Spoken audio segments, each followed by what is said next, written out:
এহাল বুঢ়া বুঢ়ী আছিল। এদিন বুঢ়াই কিছুমান কচু আনি ৰুবলৈ ধৰিছে।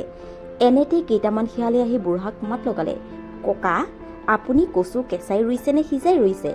বুঢ়াই উত্তৰ দিলে, বোপাহঁত, মই কচু কেঁচাই ৰুইছোঁ। শিয়ালবোৰে বুঢ়াৰ কথা শুনি বুঢ়াক ক'লে, ককা, আপুনি কচু ৰুব জনা নাই। কচুবোৰ আগেয়ে সিজাই লওক আৰু য'ত ৰুব গাত একোটা দি ঢাকি থৈ যাওক। দেখিব ৰাতিৰ ভিতৰতে একোজোপা ডাঙৰ ডাঙৰ কচু গছ হৈ আছে। সিহঁতৰ কথা শুনি বুঢ়াই ক'লে, বাৰু মোৰ বোপাহঁত, তহঁতৰ কথামতেই মই কচু ৰুম। গধূলি বুঢ়াই আটাইবোৰ কচু সিজাই শিয়ালৰ বুদ্ধিমতীয়ে ৰুই থলে। ৰাতি শিয়ালবোৰে আহি সিজোৱা কচুবোৰ আনন্দ কৰি খাই গুচি গ'ল। পিছদিনা বুঢ়াই ৰাতিপুৱাই কচুবাৰীত কচু চাবলৈ গৈ দেখে যে কচু এটাও নাই। তেতিয়া বুঢ়াই শিয়ালৰ ফাঁকিটো বুজিব পাৰি লাজতে তলমূৰকৈ বহিল।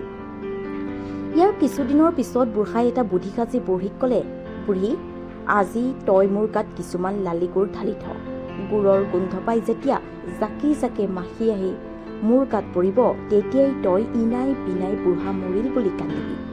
তোৰ কান্দোন শুনি শিয়ালবোৰে ওচৰ চাপি আহি কি হৈছে বুলি তোক সুধিলেই তই সিহঁতক বুঢ়া মৰিল বুলি কৈ মোক ঘৰৰ ভিতৰৰ পৰা উলিয়াই লৈ গৈ খাবলৈ কবি।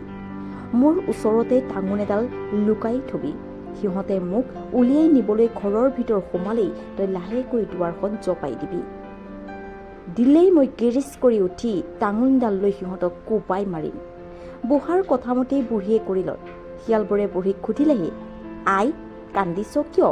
কি হৈছে? বুঢ়ীয়ে ক'লে, বোপাহঁত, আজি আমাৰ বুঢ়াটো ঢুকাল, সেইবাবে কান্দিছোঁ।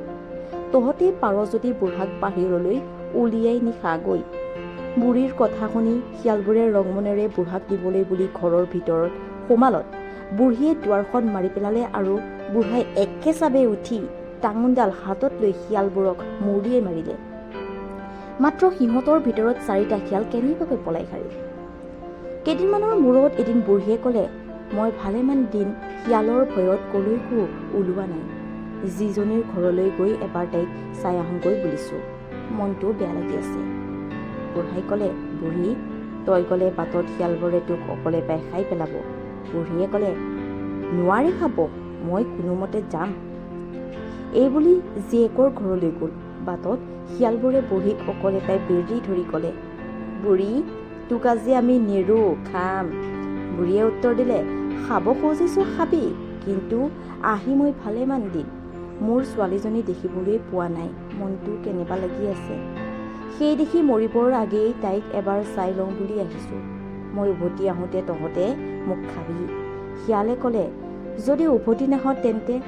বুঢ়ীয়ে উত্তৰ দিলে, বুঢ়াক এৰিনো মই নহাকৈ কেনেকৈ থাকিম মোৰ বোপাহঁত? মই সৈত খাই কৈছোঁ, এই বাটেদিয়ে মই সোনকালে উভতি আহিম আৰু তহঁতে মোক যি কৰ কৰিবি। বুঢ়ীৰ কথা পতিয়ে সিহঁতে বুঢ়ীক এৰি দিলত বুঢ়ী জীয়েকৰ ঘৰ পালেগৈ।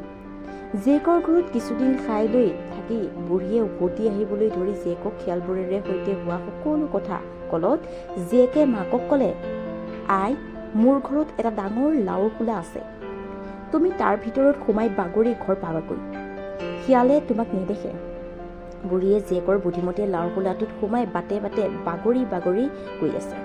এনেতে শিয়ালবোৰে দেখি কোৱাকৈ কৰিবলৈ ধৰিলে, এইটো বৰ আচৰিত কথা, লাওৰ খোলাটো কেনেকৈ বাগৰি যাব লাগিছে? ই নিশ্চয় লাও নহয়, ইয়াৰ ভিতৰত কিবা আছে। এইবুলি সিহঁতে লঠিয়াই লাওৰ খোলাটো ভাঙি পেলালে। ভাঙিলত তাৰ ভিতৰৰ পৰা বুঢ়ী ওলাই পৰিল। সিহঁতে বুঢ়ীক দেখি আনন্দত খেক খেক হোৱা হোৱা কৰিবলৈ ধৰি ক'লে, বুঢ়ী, তই আমাক ফাঁকি দি পলাই যাবলৈ ধৰিছিলি, এতিয়া কি হ'ব? আমি তোক এতিয়া খাম হওক।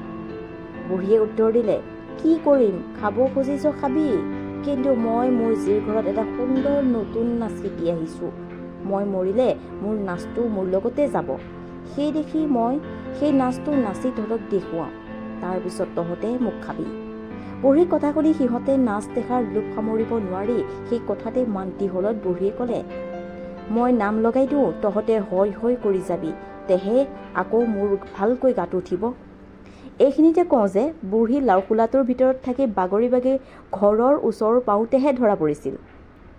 বুঢ়ীৰ 2টা কুকুৰ আছিল, এটাৰ নাম আছিল ৰঙা, আনটোৰ নাম কলা। বুঢ়ীয়ে পাক দি নাচি নাচি নাম ধৰিলে, ৰঙা ওচ, কলা ওচ, শিয়ালবোৰে মাতিলে। হয় হয়, এইদৰে 12 বুঢ়ীও ৰঙা ওচ কলা ওচ বুলিলত ৰঙা আৰু কলা কুকুৰ দুটা তাত লৰি ওলালহি। কুকুৰ দুটা দেখিয়ে শিয়ালবোৰে পিয়াপি দি পলাল আৰু তেতিয়া আমাৰ বুঢ়ী ঘৰলৈ গুচি আহিল। আমাৰো কাপোৰ কানি কলা হলত আমিও গুচি আহিলোঁ।